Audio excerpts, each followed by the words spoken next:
Hi guys, welcome back to Gryphon Studio. This lockdown thing, okay, it's rough on all of us. I hope you're all well. I know that it can be a bit frustrating not being able to go out and get hobby supplies. Of course you can get some delivered and things, but not everything. So this video is going to be mostly using scrap that I had left over from other projects. I mean, entirely using scrap. Just bits of wood and foam and plaster bits and the occasional extra bit of resin, whatever I had lying around. So that's what this video is about, and I'm going to make some dungeon barricades. Super useful, really versatile. I mean, you can do, if they're modular, you know, they just go next to each other. They're only barricades, and if you make them the right size and all kind of uniform, then you can make all kinds of different patterns with them to create interesting dungeon settings and dungeon dressings. So yes, I'm going to make some barricades, and they're going to be super cool and really useful, hopefully, and hopefully look really good. So yeah, that's it. Let's do some barricades. Alright, so I started off by digging out a few bits of scrap wood. Now these are just cocktail sticks, bits of wooden dowel, bits of scrap wood that has, you know, come off other things and been left over from other projects. Also got some bits of foam, just scrap pieces from old projects, and I thought, you know what, maybe I'll just use them. So I'm going to use them as bases. So first of all, I'm going to take an aluminium ball to them and bevel the edges, kind of rough them up a little bit and make it a little bit more aesthetically pleasing as a base.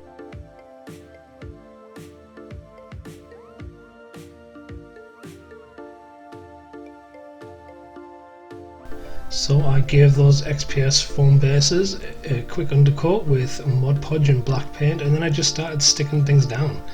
It's really just a matter of arranging bits of wood and cocktail sticks like stakes and occasional bits of plaster rocks. I've got some old barrels and a gravestone here from a previous set, and you can just use whatever the hell you've got. Just really put it down in a kind of barricade-like fashion. Build up some bits of wood and turn some into fences, add some fence posts, and really anything that you've got. Then I took some vallejo earth texture acrylic and I just spread it over the whole base. This added a little bit of strength and a great texture to begin painting with. You could use filler of any sort really, but this has a good texture to it and it really makes the job a little bit quicker.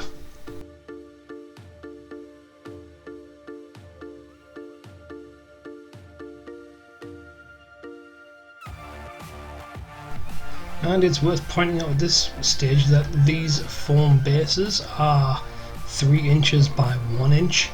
This will allow them to fit really neatly on my existing dungeon tiles, and they should be able to block off entire pathways quite easily, and won't be any thicker than 1 inch or 5 feet.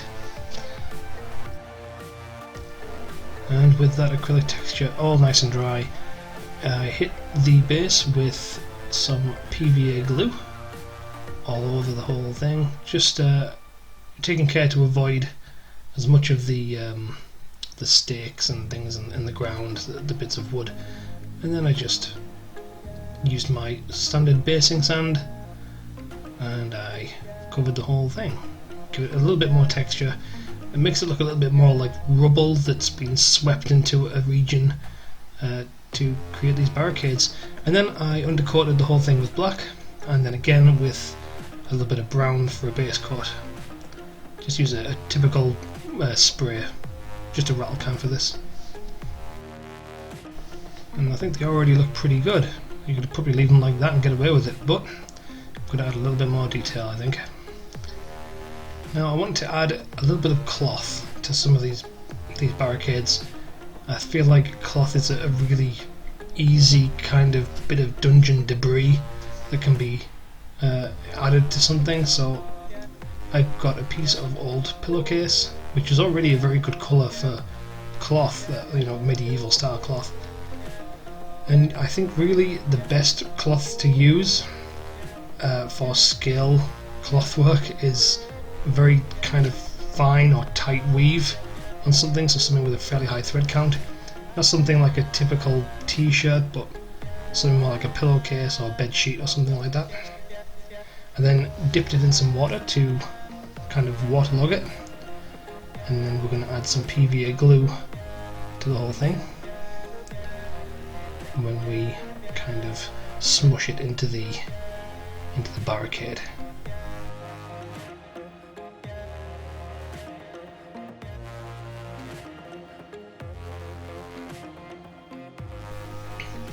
As you can see here, I'm adding copious amounts of PVA glue to this to really kind of weigh it down and smush it into the base, and hopefully help it kind of stiffen up and take paint a little bit better.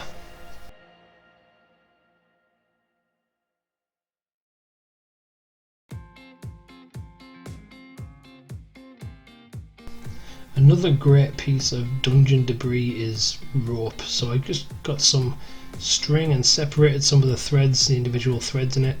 This is just one of those threads, and I just coated it with PVA glue. And then on this piece there is an anchor with a loop on the top. It's actually a craft bead kind of thing, so I just stuck it on the base. Thought it'd be really cool. So I tied some of this rope to it and kind of wrapped it around some bits of wood and really helped make it seem like it was just this entangled mess of stuff, this dungeon debris that could be formed into a barricade. Hopefully that looked pretty good once it's painted. Okay, so there's a lot of brown in this barricade because it's mostly wood, and I mean, yeah, okay, most of the time wood's got a bit of a grey tint to it, but I think brown is going to be the best look for this because the ground is going to be mostly grey, and I want to have a good contrast between the foam base and the actual debris for the barricade. So I'm going to give this a good coat in Vallejo earth, which is a nice light brown, and this is going to go over pretty much everything as a nice kind of base coat. You could say that you could either say it's a very heavy dry brush over some parts of this, but mostly it is just a good coat of paint.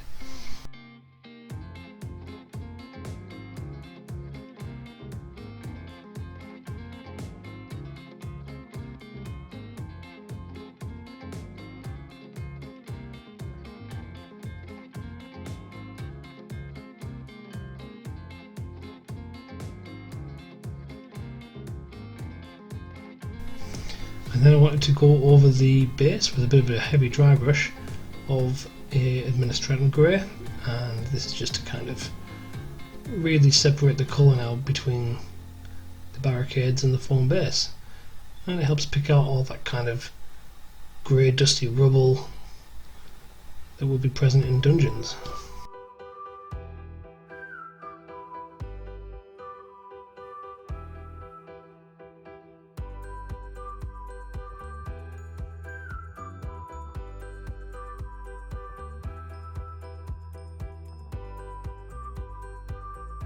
I'm then going to use a little bit of Rakarth flesh from the Citadel range just to kind of pick up the tops of this wood where it looks like it's been broken or snapped in some way, where it kind of going to expose some new wood that isn't kind of mouldy wet or whatever.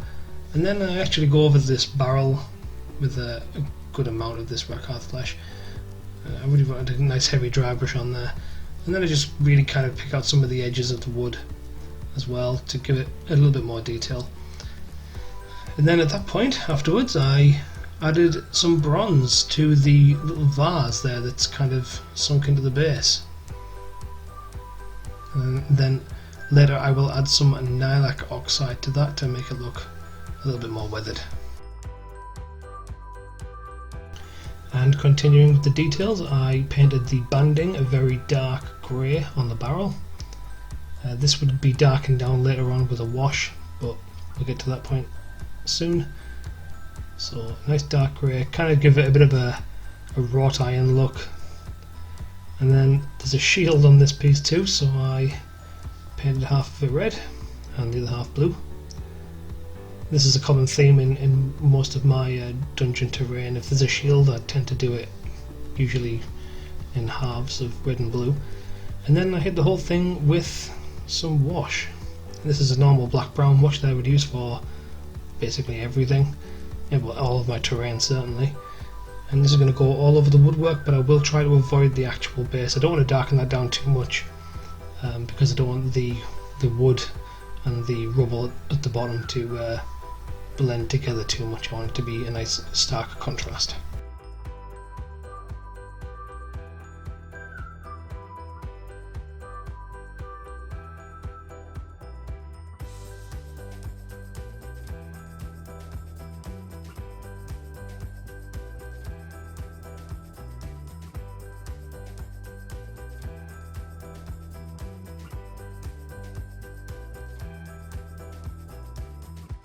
And I really just wanted to lighten up some of those rocks on the base and really pick out some of those edges.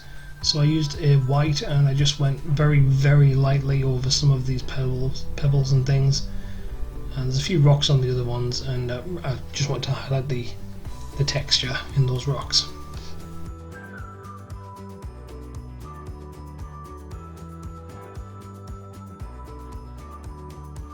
And then I wanted to add some moss to the base. I'm using some Woodland Scenics Fine Turf Burnt Grass colour, and I've just mixed that with some PVA glue, and then I'm smoothing it on carefully in little places. This should help break up the kind of the drab colours, puts a bit of nice green in there. And then I added a few arrows to the barrels and things, and some other barricades that I was making, just as interesting details. And there you have it.